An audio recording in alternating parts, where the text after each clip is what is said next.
Media round में बाहर आई साई केतन राव की सच्चाई। जी हां दोस्तों, साई केतन के जो फैंस बोलते थे Sai for the win, Sai तो गेम को जीतेगा, मीडिया वालों ने आके साई को आईना दिखा दिया भाई कि तुम इस घर के हीरो या शेर नहीं हो, तुम इस घर के हो वन एंड ओनली जोकर। जी हां दोस्तों, साई केतन राव को डायरेक्ट बोला गया भाई हमें लगा था तुम एटम बम हो।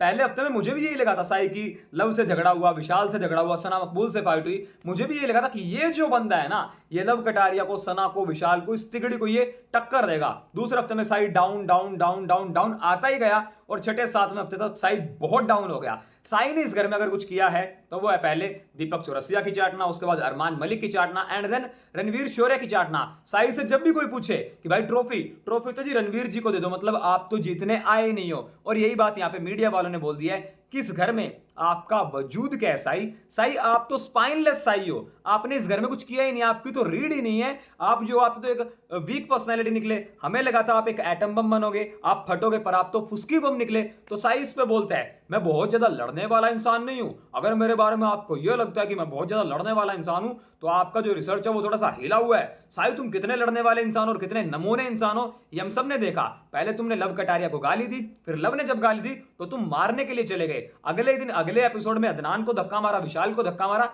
बेसिकली तुम बहुत ही वाहियात इंसान हो। गेम में तुम्हारा इन्वॉल्वमेंट है जो है वो है 0/0 इस घर में जब जब लड़ाइयां हुई है ना तब तब आप दिखे हो।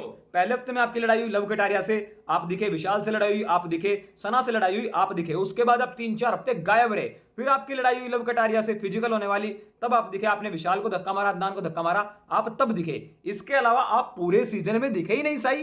तो साई आप एक्चुअल में फुसकी बम निकले। और मैं कहूंगा फुसकी जो बम होता है वो भी कभी कभी चल जाता है, कि कभी कभी चलो तुक्के से बाय चांस चल गया, कभी कभी तो यार युजवेंद्र चहल भी आके एक चौका मार के 4 रन बना देता है। पर साई तुम तो वैसे भी नहीं हो, तुमने तो कुछ ही नहीं करा पूरे सीजन में। तो साई के तनाव को यहां पे आईना दिखाया मीडिया वालों ने और बताया है कि इस घर में आप स्पाइनलेस हो, आपका कोई वजूद है ही नहीं। कभी अरमान मलिक, कभी दीपक चौरसिया, कभी रणवीर शौर्य, सिर्फ चाटा है आपने। और चाट चाट के एक बड़े नंबर गेम वाले ग्रुप में रह के आप आगे आ गए हो। और कहीं ना कहीं यही आपकी प्लानिंग भी थी, शायद इसीलिए दूसरे हफ्ते में आपने रणवीर को कहा था लेट्स मेक अ ग्रुप, एक बड़ा ग्रुप बनाओ, सेफ खेलो। और आप सेफ खेल खेल के यहां तक आए हो।